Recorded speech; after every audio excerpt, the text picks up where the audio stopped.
Oh, it's a Wukong with Ignite. All right. Generally, like, I've been trying to change my, like, I've been trying to, like, pay attention more early game, so hopefully this, what I'm saying will help you as well. As, like, a top lane main, I only focus early game, like, on these 4 champs, okay? So, like, I'll cross out everything here, and then I'll only look at Gwen, Diana, Camille, and Wukong. And, like, obviously here, like, Gwen's very strong right now, early game as well. Her tech is very nice.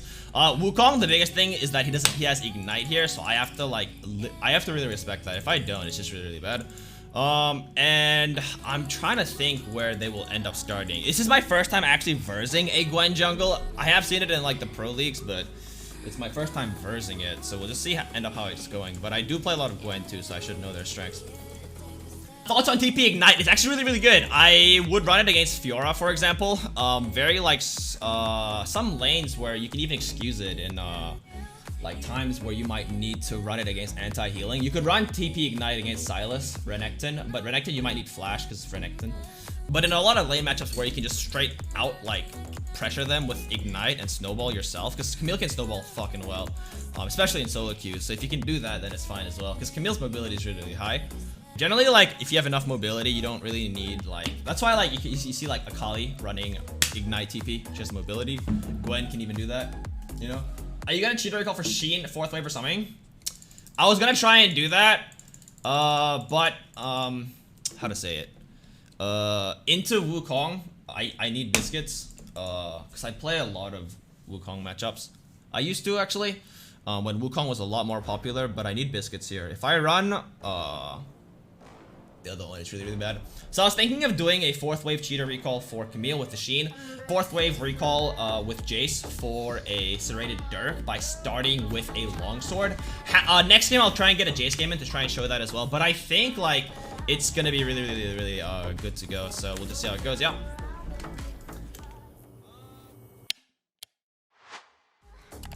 So the biggest thing about this Wukong is that he's actually running Inspiration. And so Inspiration, you actually know that he's not running Bone Plating at all. So like every Wukong who kind of just monkeys around, who kind of just fucks it up, he will just, like, instantly, like, try and fight you straight away. So he will just try and do that, and I have Bone Plating, so hopefully I can just take a trade like that. As soon as I see he doesn't run Resolve, it's actually really good for me. So, right here, we already know that this guy is starting here, so he's gonna end up going top. Generally, Diana will full clear, so hopefully we'll just know about that. Right now, we just don't know if Wukong did a leash or not, if he's sitting in the bush. I need to wait for that. There we go. So I know he doesn't leash, so I know Gwen's pathing top side as well. I'm gonna start Q right here, because I want Wukong to E into me. There we go.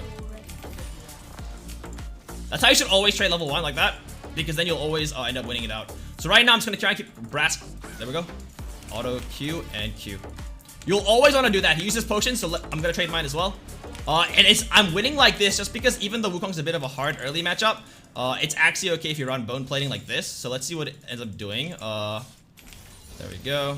And he's going to end up backing it off. So it's actually like, it would have been the other way around if I had not run Bone Plating, but because I knew the kind of limits of my champion and stuff like that, it's really okay. Right here, it's going to be into a... Oh, that's actually... he actually ran W level 2. Okay, that's fine. So we know that his biggest ability, like his most important ability is actually his W. So right now, what I'm going to try and do is just cheese him right here. There we go. There we go. And that's actually really, really good for me. So you see how, like, I just went in like that just because I know that he didn't have, what is it? Oh. Because he didn't have W, that's just the reason why. Right now I could be ganked because we do know that both sides are pathing top side, but Diana did a quick loop around.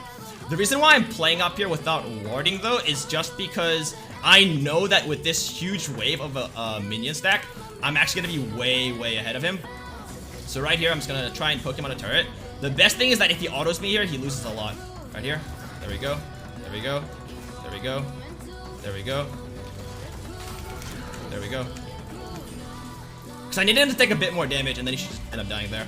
So the best thing about that is that he actually ended up losing the whole wave as well, because he has no TP. So like right here, Because he has no no DP, he's just gonna walk all the way back. It's so bad for him. I get the kill, I also get the Sheen as well. So it's kind of just like playing, hooking him down, and then just ended up getting it. That's really good for us. You win till you get that magic damage shield? Oh, but the thing is, that's why you don't. You let Wukong E then auto you before you auto him. For the 80 shield. So right here I have a pink ward, but like it's not even worth, because if you look at the wave, right? Look at what he has. Okay, I'll zoom deeper in a bit. Wait, fuck. Oh my god, please, wait, don't tilt my mojo here, please. I need to check if Gwen trying to do a dive. I saw our top side just now. Wait, I'll zoom deeper in a bit. Wait. Yeah, I saw Gwen. The thing is, Gwen is up here, but what is she gonna accomplish if I don't even trade, you know? Because I saw Gwen sitting in that bush, and so we all know that. But I'm gonna assume that she's not a psychopath who overstays. And I think like Wukong's baiting me into Eing into him. So until I know where exactly Gwen is, that's actually so good. Oh, she stayed for so long. Okay, I thought I could get her to come out, but that's actually really good. So why that's really good is because Wukong ignited me, and he's probably gonna W here when I go for the CS and then try and E me. So I'm gonna use a biscuit here. There we go. Ward here. Okay, now I know he's out. I know he's 100% out. So I'm gonna just hard shove this wave and then get a nice recall for myself. I have to just use all of this here. I wasted a lot of Gwen's time, so it's a net win for me and a net win for my jungler as well. Really good stuff there. And then I want to stay for a plate, but I did see that Gwen's here, so I'm just gonna recall, take a nice recall here. That should end up pushing all the way in, so not really big of an issue. If Wukong ends up coming down to freeze it though, I might have to TP. But we don't want to overstay our welcome anyway, so I'm just gonna end up backing here. Let's go for a Trinity Force. Actually, this could be good too. Do you guys want to see a Divine Sunder or Trinity Force game? I'll let you guys decide. Man immune? I'm not going man immune. I literally said Trinity or other one. Nice face. Thank you. Trinity 1v9. Okay. No one's saying Sunder, so let's just go for that. So as soon as Wukong ding 6, I need you guys to know that the matchup dynamic changes slightly. Even though Wukong's half health right now, if I play it really bad, he can actually kill me. So the best thing to do is just short trade until I can get him low enough where I can one-shot him. It's like right here when he goes to that. Take a nice trade like that. We're okay. I have passive shield up now, and my lane's pretty warded pretty well, so I'm just gonna Q here. Walk away. There we go. And then he has to eventually end up backing. Like, you saw that he ended up using Ignite, and yo, zoom deeper. Thank you for the $5. Fuck! I could've killed him! Give me that sweet zoom, baby. Okay. Like, if I solo kill him while I do this, it's actually on you. Dude, I was gonna kill him. You're actually trolling. Oh my god. Thank you so much. I appreciate that a lot. Thank you. Okay, so we let Wukong get out because I legit backed out when I legit always back out when I hear notifications, but Wukong should have died there, but it's okay, we'll let it go. The best thing is that I can actually overstay for a plate just because I have TP, and it can mismatch Wukong's base there. Yo, Azel, okay. Fuck, I need a base. So I'm gonna talk to you guys, I need a base. So right here, I can show you my ward. So I have a pink ward here for Gwen, because Gwen has like no long range engage, right? So we have one here, one over here. Now we see her over here. She has 51 CS, so she's actually like really behind. Trying to find a lot of angles to try and gank, but she is topside again, so I'm gonna play it a bit more respectful. Like, the thing you have to remember is that even though you're winning, if you trade into the wave, you're gonna end up pushing it. So let's say I trade here and then I beat Wukong in the trade, right? It's in the end, it's not gonna achieve anything, because that leaves me open to a Gwen gank being really like exposed. And right here, you can see the wave. Like, it's gonna push into me no matter what I do. Like, no matter what I do, it's gonna push into me. So I'm just gonna like ping my Diana to back off here. I want to get this wave, and this wave is actually what like worth 120 gold. So it's actually really good. 2 waves, probably about that. So no, Gwen is just don't. So generally, like, if you guys see stuff like this and you know you are making the correct play, just don't even help your jungler. Like, if you know that they're making the bad play, it's not even worth it, you know? Because then it's gonna end, it's solo queue, ultimately, so just do what you know is right, and then you'll be okay. So right here, I'm starting to hard shove instead of just autoing one by one, just because you see my next wave right here coming in. It's gonna end up stacking really well into a, like, dive right here, or even, you know, just like a nice reset. The thing is, like, if I go in base right now, can I finish Trinity? And the answer is like no. So obviously, if I can't finish Trinity, I'm gonna look to just go in gank or get a deep ward or plate instead. So right here, I'm gonna watch Wukong's back. Okay, then it's fine. I'm gonna go mid, see what I can do. So I'm gonna go mid, try and like get a gank for this guy. This guy has no flash, and there's a TP going in bot side right now. Orianna right there going for it. Right here, we could go for a TP as well. And I'm gonna TP right now because my wave's really, really fucking good as well. Looking really, really good. Yeah, so. You like that? Dude, you can always, what is it? What's that thing called when you like can, you can delay CC by Eing like that. So if you don't know that, it's a big Camille tip. You should try and know it. But it's a really big Camille tip if you guys don't know. So right here, in the end, Wukong got 2 plates, so not the worst. I think ideally I ask Yasuo to go top after, and then I go and take the wave, but it's honestly fine. Not the biggest loss here. It is 1 kill's worth, so 320 gold. But I can, like, the only, like, equivalence that I can get now is just to try and neutralize it by trying to get a plate here myself. This Wukong is overstaying way too hard, which means I can go and fuck Gwen. I'm gonna try and get a deep ward now because I know Wukong won't try and fight me without Gwen. Her camps are up here. It's up here as well. Wukong still isn't anywhere. He could be in that tri-bush. I'm just gonna walk around, play it a bit more respectful. The Scuttle's still up as well, but Scuttle feels like kind of a bait. Okay, let's just leave it here and then ward there. I don't wanna... He's going for Trinity, right? Okay, Wukong's going for Trinity as well.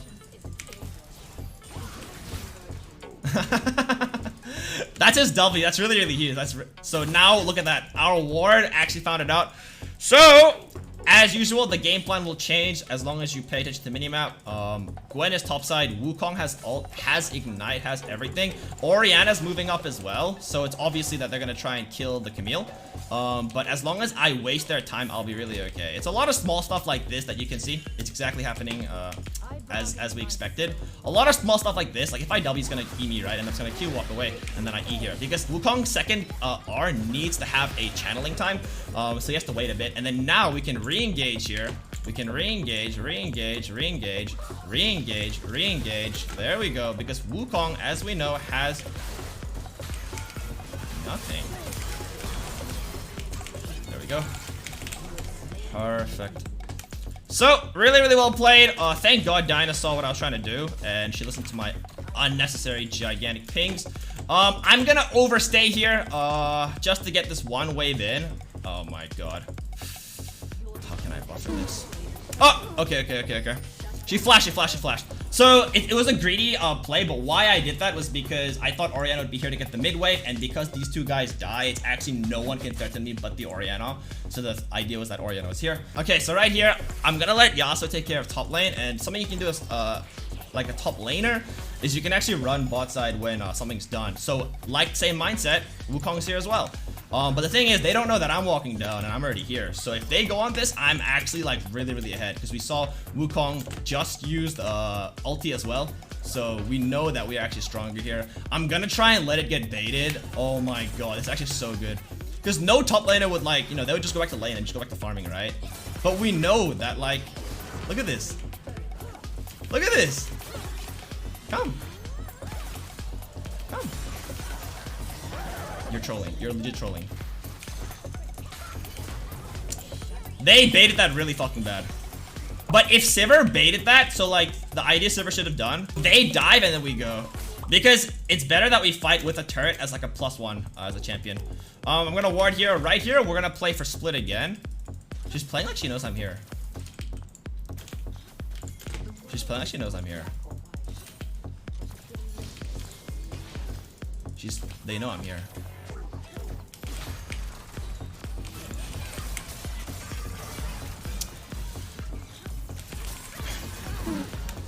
Whoa, they didn't come fast enough. Okay, that's my bad. I should have waited for them to come, but I was really, really impatient. All right, we're gonna go Super Zero, and then we're gonna end up changing to. Okay, so generally I go Titanic. But if you guys literally just want like a Camille machine where you just shred everyone, you want to go for Ravenous. I've been testing it recently again, and Ravenous is actually not bad, provided you're pretty ahead. Okay, so what I'm doing is I'm sitting here, and then I'm fighting for this Drake here. So I fight Drake. If we win, I TP here.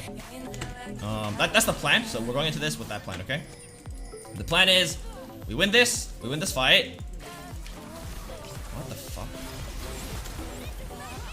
I was just slightly trolling. Like slightly trolling. So like you think about as an AD carry player, if a Camille walks by Dragon, you E in your movement speed like increase just to get what? An auto onto the Camille? Like I think you're kind of trolling.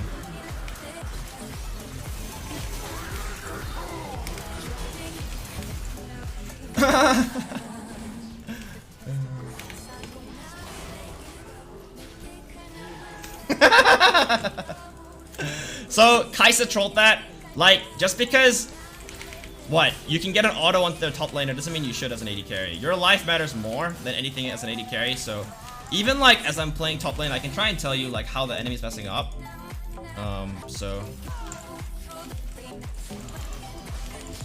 alright, there we go. Really good. And then now we can collect top wave as well. I'm gonna pink ward this area because this area rarely anyone checks, and it's always a nice ward to see where the Gwen's moving and whatnot. We're gonna get this one, and then we're gonna base out just because I know my team's looking to reset, and even though I can't buy anything significant, if I know my team wants to reset, I can't tell them I want to stay, right? So I have to reset with them just to try and match my team's tempo. So Baron is gonna be in 3 minutes. I mean now, and then Dragon's in 3 minutes. So I want to create side pressure because you know without a doubt that Wukong has to stay topside because he's an insane team fighting champ and he has no TP.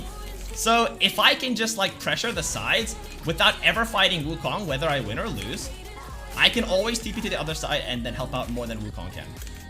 So you don't have to base here. I don't see a reason to. But yeah, you're trolling. Yeah, get out of here, bro. Imagine sending a Kaisa. You're trolling!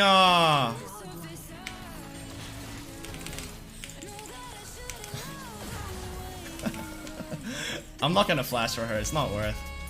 These turrets are way more worth.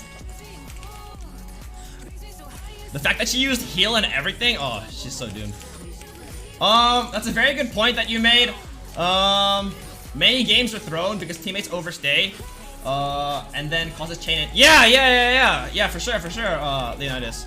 And like, it's something that like I never thought of, but as you play more, you kind of realize like, okay, like I can't mind control my team, and I have to just mind control myself to make the better play. So it's like, okay, maybe they have a good reset, and then you know I just gotta follow them. But GG, we played like the kind of map macro. I hopefully like taught a lot about the Wukong matchup in itself, how I got the solo kill, stuff like that. But hope you guys are okay with that. But thank you. Zeldar and us. How do you climb out of gold? What champ should I learn? I'm too undice, so I need some help. Oh, I would say Zeldar, like, there isn't a champ that's gonna be like your ticket out of gold. Like, it's just stuff like that. You have to play a champ that I enjoy. I mean, that. Yeah, you have to play a champ that I enjoy, bro. You gotta play a champ that you enjoy, because like I played Camille before it was like meta, because I enjoyed the champ. And I was like D3 Camille, and then I wanted to learn Jace, and so I played Jace all the way to like Masters, and then I started playing Camille a lot more again. But you just gotta play a champ that you like. In solo queue, just play carries. Like don't play tanks. Like tanks are only good if you can trust your team, but just don't play tanks, bro. You gotta play the carry yourself, okay? You can coin flip it by playing like Yumi or Enchantress, but like that's just more risky.